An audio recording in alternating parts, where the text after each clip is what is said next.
Hey, welcome to English Buddy Podcast. Hey there. Do you ever get that feeling, do you understand English pretty well, maybe listening to a song or reading something, but then when it's actually your turn to speak, the words just disappear. Like your brain goes totally blank. You can't find anything. Oh yeah, that feeling. It's such a common thing, honestly. I've heard it from so many English learners like all over the world.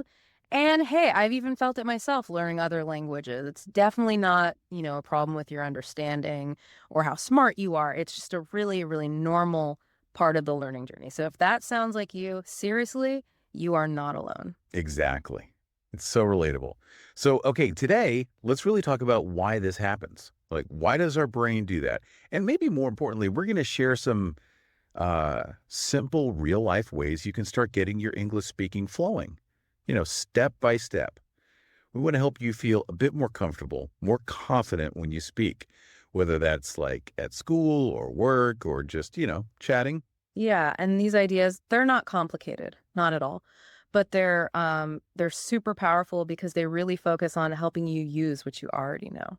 Okay, so let's get into the main reason this word vanishing thing happens. Imagine your English learning is like a bank account. Many of us are actually really good at depositing English into our brains. Right. You listen to tons of songs, watch so many videos, read articles, and that's great for understanding. Your ears, your eyes, they're getting a massive workout putting all this info in. But here's the catch. What happens if you only ever deposit money, right? And you never try to take any out? Well, the money just sits there. It's pretty much the same with English.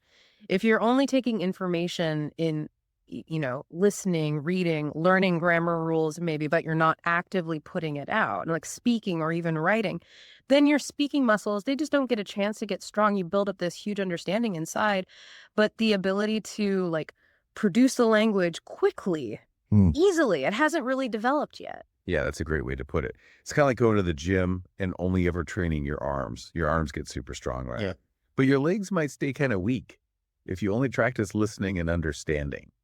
Well, your speaking is going to stay weak too.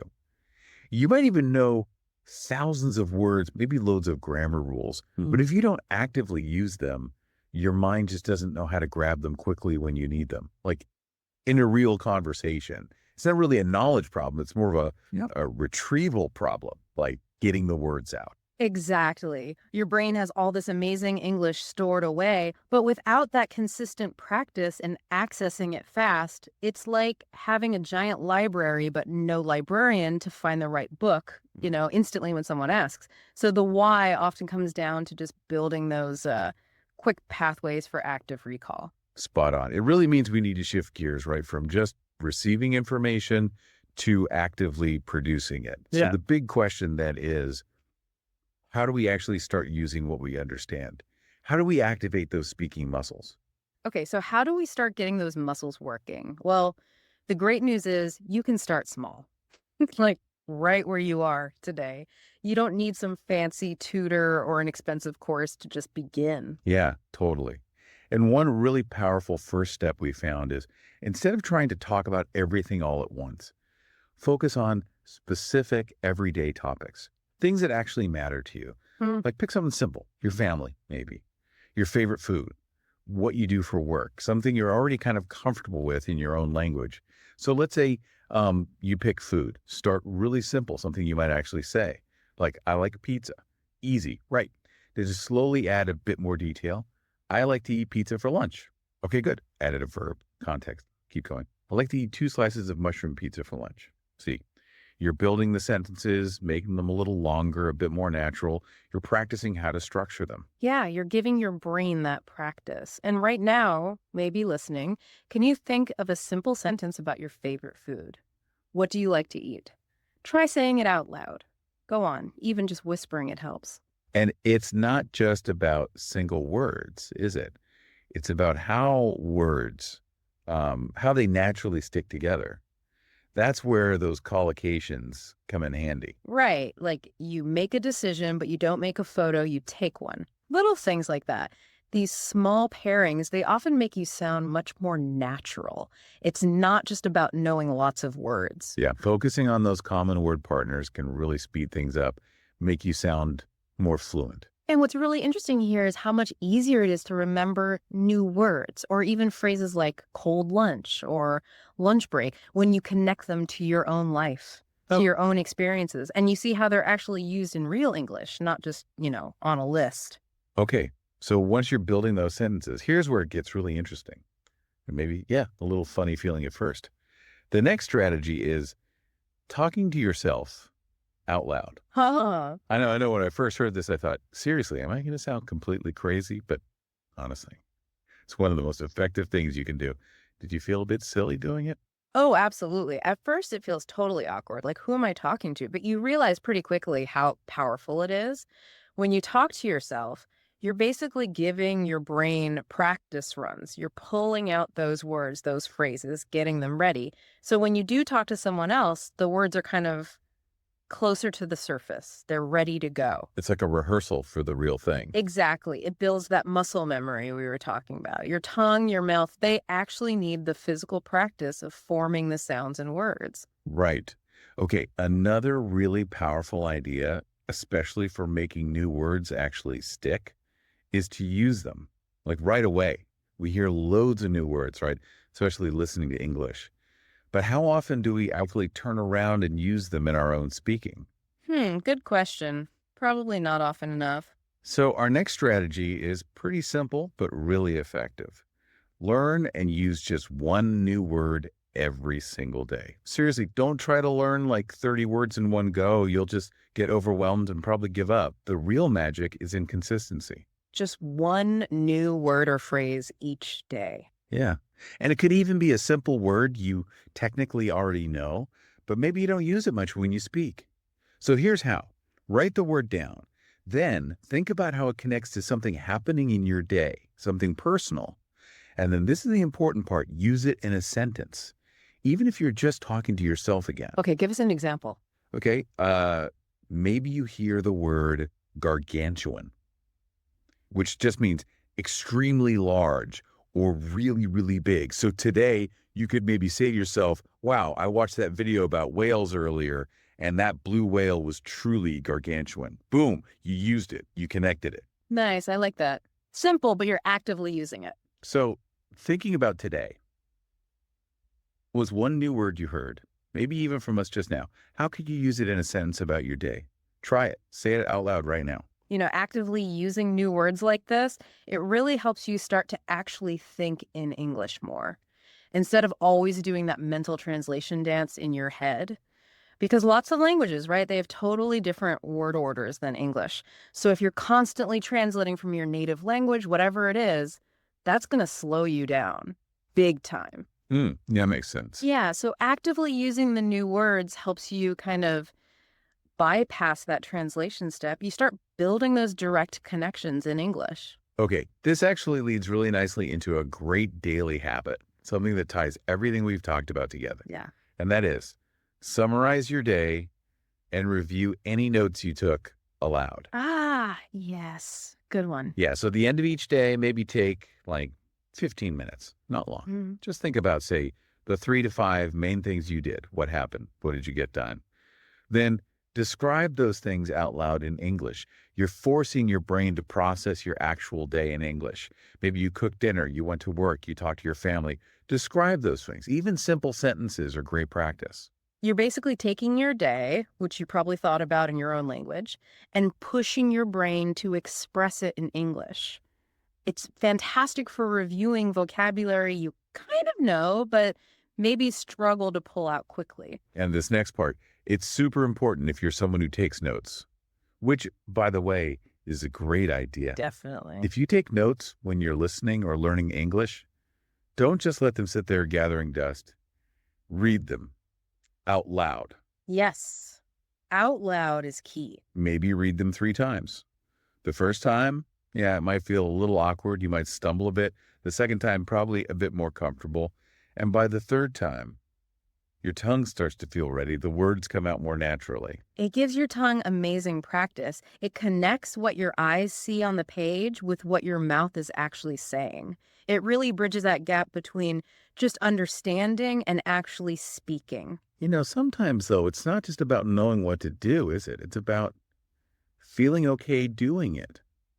So many of us worry about making mistakes Ew. or, being judged by other people. We feel like we have to be perfect before we even open our mouths. Oh, that's such a huge hurdle. And let me tell you something really important. Every single mistake you make, it's actually helping you get better, seriously. Yeah. The only way to truly improve, to really learn, is by making those mistakes. So you kind of have to learn to embrace them, maybe even laugh at them sometimes. Don't put all that pressure on yourself to be perfect right away. It's just not realistic. That's so true. Think about it. Even native English speakers make mistakes all the time. You might hear someone say something like, I don't know nothing instead of I don't know anything. It happens. So if native speakers aren't perfect, why on earth should you expect yourself to be? And honestly, most native speakers, they are not judging you. Usually they're just impressed and maybe even proud that you're making the effort to learn their language. And yeah, okay, there might be a very small number of negative people out there, but hey, they're everywhere in life, right? Not just when you're learning English. You just got to ignore them and move on. Yeah, absolutely. So how do we put all this into action then? Yeah. And really build up that confidence muscle? Well, one fantastic way is to find a practice buddy, someone to actually talk with. Yes. English is spoken all over the world, so it's definitely possible to find someone. Look for online groups, maybe language exchange apps, or even just friends who are also learning. And when you do chat with a practice buddy, here's a simple trick. Try using the 5 W's. Who, what, where, why, and when. Pick a topic together, maybe something simple, like we said before, food or hobbies, and just keep asking each other those basic questions. Like a little framework for the conversation? Exactly. It encourages natural conversation and it makes sure you cover different angles of a topic. So, sticking with the food example, who do you usually eat lunch with? What's your absolute favorite dessert? Where do you normally buy your groceries? Why don't you like Brussels sprouts? When do you usually eat dinner? See? Simple questions. Super simple, but they give you tons of natural speaking practice and they help you think on your feet, which is, what real conversation is all about. Okay, and this brings us to probably the biggest, maybe the most important takeaway from all of this, like the guiding principle for your whole learning journey. Focus on consistency over perfection. This is so, so huge. Crucial. Don't wait until you think you're perfect to start speaking. Just start now, today. It's a slow process, yeah? It's exactly like building muscles at the gym. You might feel weak at first, maybe nervous. You might stumble finding words. That's okay. But if you stick with it consistently, you will get stronger. You will get more confident. Absolutely. And remember, the whole point of language is communication, right? Not perfection. If you can get your ideas across, if someone understands what you're trying to say, even with a few mistakes, you're doing great. You're succeeding. Yeah. Don't let that fear of making a mistake stop you from actually connecting with people. I remember this one time I was incredibly nervous before giving this really important speech. And normally I actually enjoy public speaking, but this time my stomach was just in knots. I felt physically sick from the anxiety, and I almost let that nervousness stop me from doing it. Wow. What happened? Well, I just pushed through because I knew the message I had was important and I felt people needed to hear it. And guess what? It actually went really well. Afterwards, people came up and told me they really needed to hear exactly that. That's amazing. So the point is, when you feel nervous speaking English, and you probably will sometimes, try to remember that your words, your ideas, they matter. Don't let that nervousness hold you back. Just press forward. English isn't just some, abstract subject in a book. It's a real world skill. It's for connecting with people, finding opportunities. You really do have to step outside your comfort zone to make it truly yours. That's such a great story. Thank you for sharing that. So, okay, to kind of wrap it all up, you definitely don't need to be perfect to start speaking English. Not at all. Just take those small steps consistently, whether that's, talking to yourself in the shower, summarizing your day before bed, or finding that practice buddy. Every little bit really does count. Totally. English isn't just a skill you learn in a classroom, it's really a life skill. And like any skill, it comes alive with practice. You just have to keep practicing, keep speaking, and keep trying different things. Find what works best for you, because what helps one person might not click for another. So experiment, be patient with yourself, and trust the process. You've absolutely got this. We really do believe in you.